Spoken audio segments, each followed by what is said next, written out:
Salut, c'est Jean-Marc, ton conseiller running et nutrition. Bienvenue alors dans cette vidéo où je vais te parler de 4 lois, 4 règles pour bien profiter au max de tes plans d'entraînement. Alors, que tu sois un débutant ou que tu prennes tes plans d'entraînement, que ce soit dans une application running, sur un livre, un magazine ou chez nous, je vais te donner 4 lois qui vont te donner la possibilité d'exploiter au mieux le plan d'entraînement que tu as décidé de suivre ou que tu vas suivre dans les prochains mois. Alors, on va voir ça pour que ça puisse progresser sans te blesser, ça c'est très très important, et pour que tu ne sois pas déçu de tes performances ou du résultat final que tu auras avec le plan d'entraînement. Au cours de cette vidéo, je vais te proposer de télécharger, tu peux déjà le faire, hop, mon doigt est par là, en dessous de la vidéo, tu as un lien pour télécharger les 3 séances indispensables du runner que tu retrouves dans une semaine d'entraînement. Bien sûr, il y a des spécificités, que ce soit par exemple par rapport tout simplement à la période où c'est que tu vas faire, tu suis le plan d'entraînement, quel est l'objectif que tu suis, mais tu retrouves globalement ces 3 séances d'entraînement dans tes plans d'entraînement.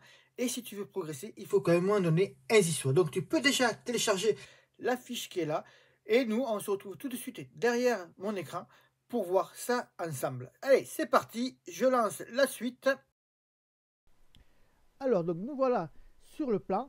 4 lois ensemble qu'on va voir aujourd'hui pour profiter au max de tes plans d'entraînement. Et on va commencer tout de suite par tout simplement le premier point.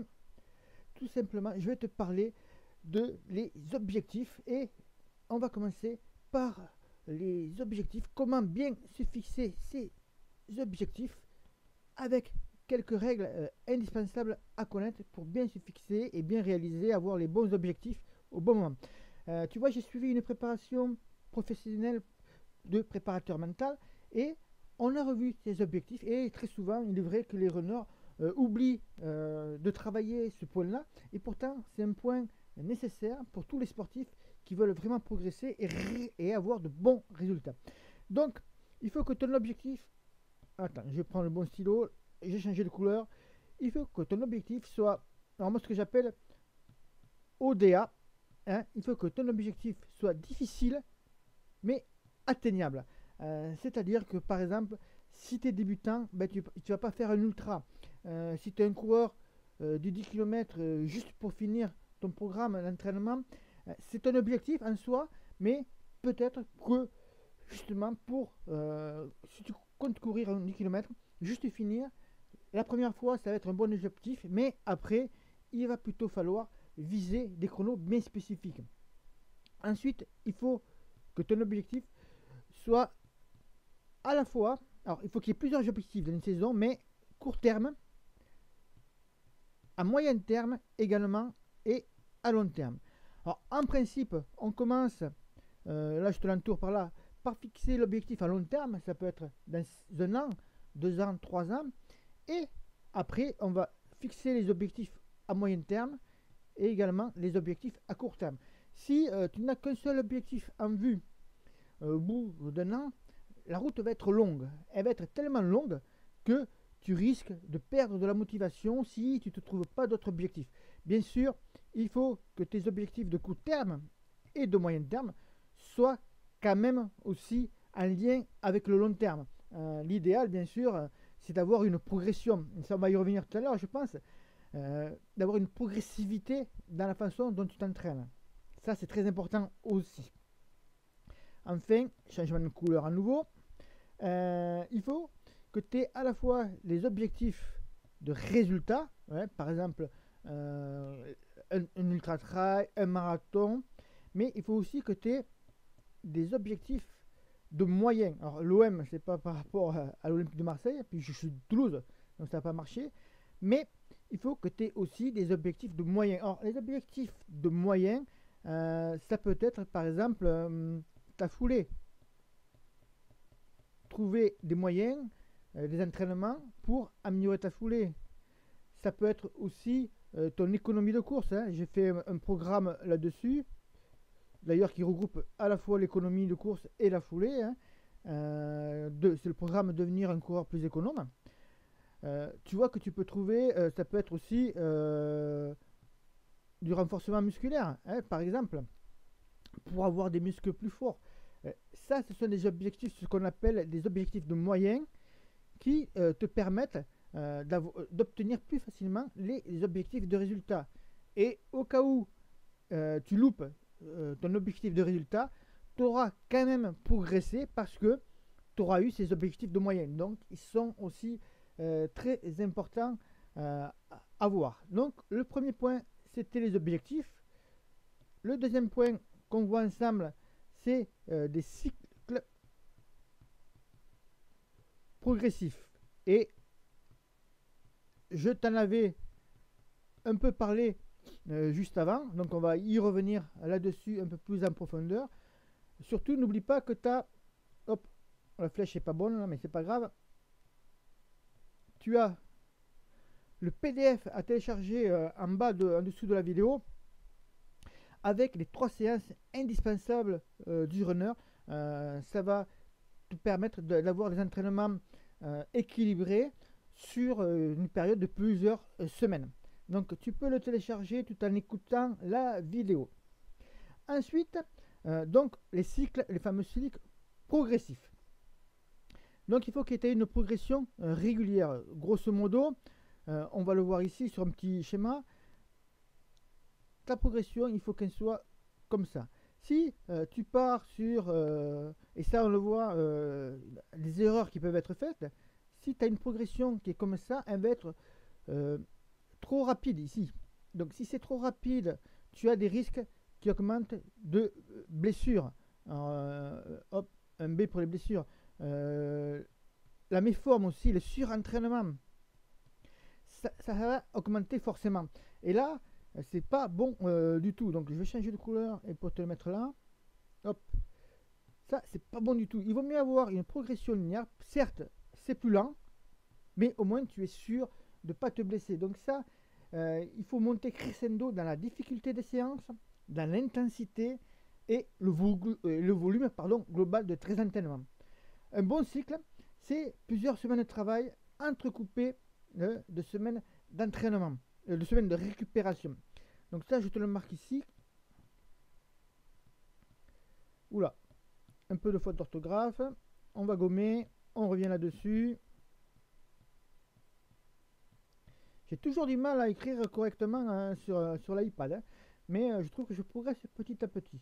Donc, bon cycle, c'est plusieurs semaines d'entraînement.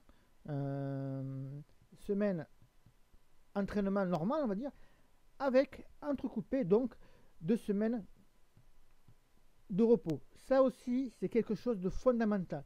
Tu ne peux pas tout le temps te donner au maximum de tes entraînements à 100%. Il faut à un moment donné que tu aies de la récupération. Donc, je vais te le mettre là. La récupération, c'est vraiment fait partie de l'entraînement.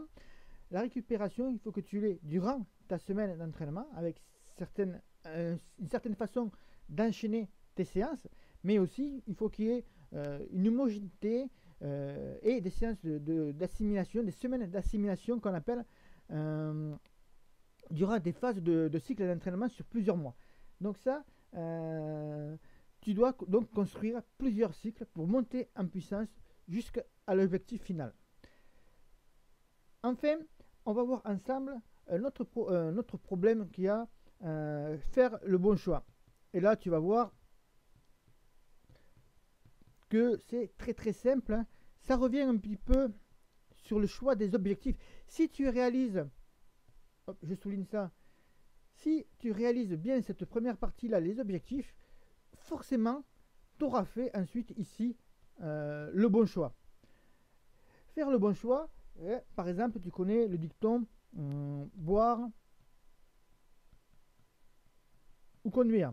Hein, ça te dit forcément, tu as vu les pubs à la télé, les campagnes de publicité. On peut dire que ça a pas mal fonctionné.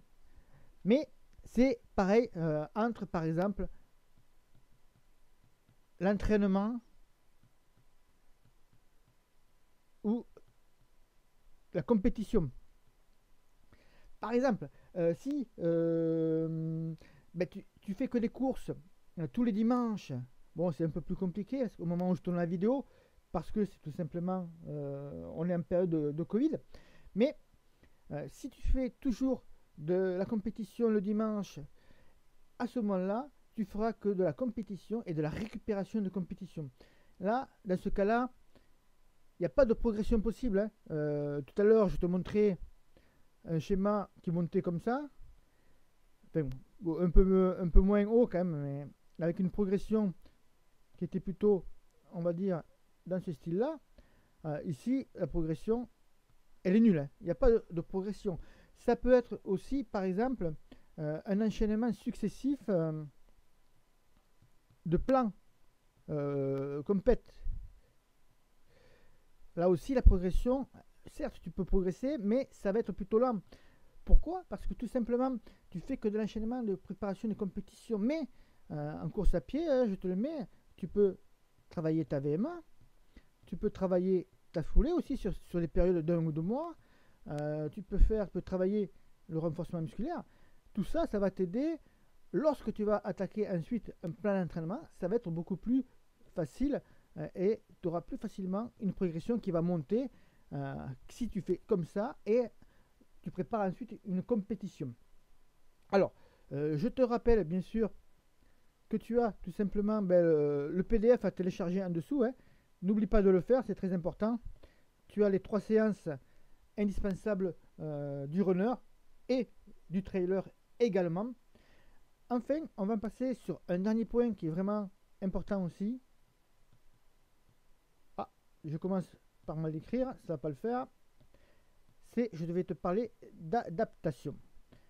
L'adaptation, très très important aussi, parce que on sait que suivre un plan sur plusieurs mois, c'est impossible. Et on a toujours des imprévus qui tombent.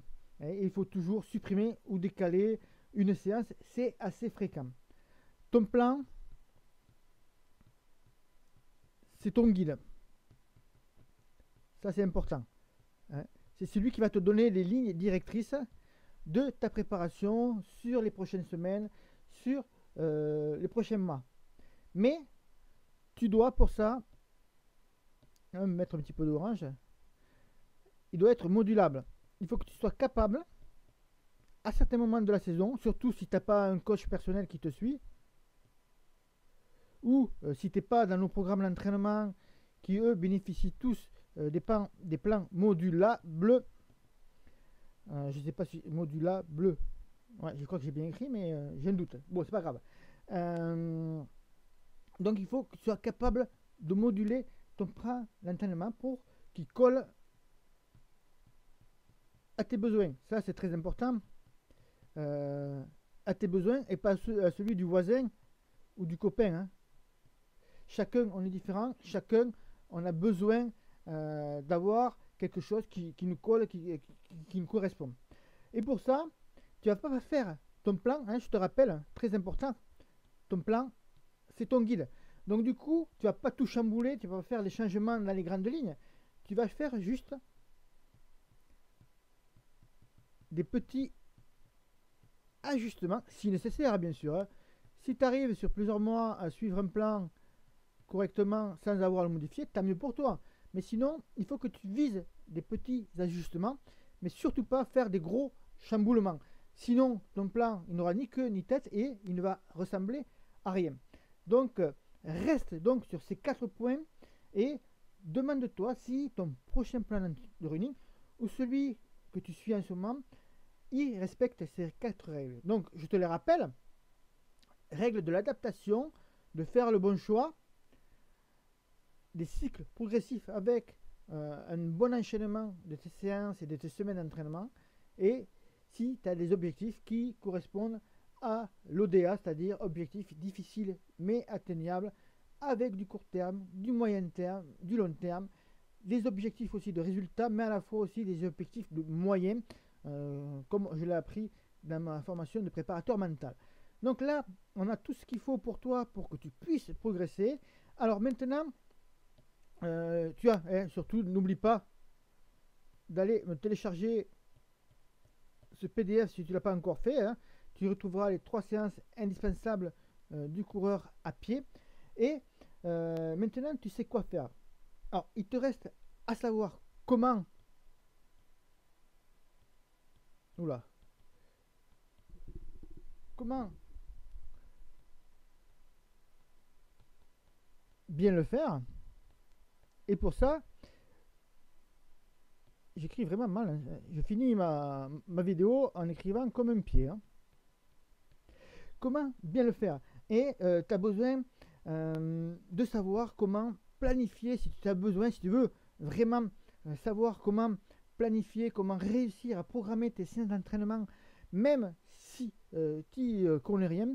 Je te propose, dans un programme que j'ai appelé la FAC, hein, la fabrique à coureurs, je te propose tout simplement, par exemple, d'avoir à ta disposition plus de 57 séances qui sont prêtes à l'emploi.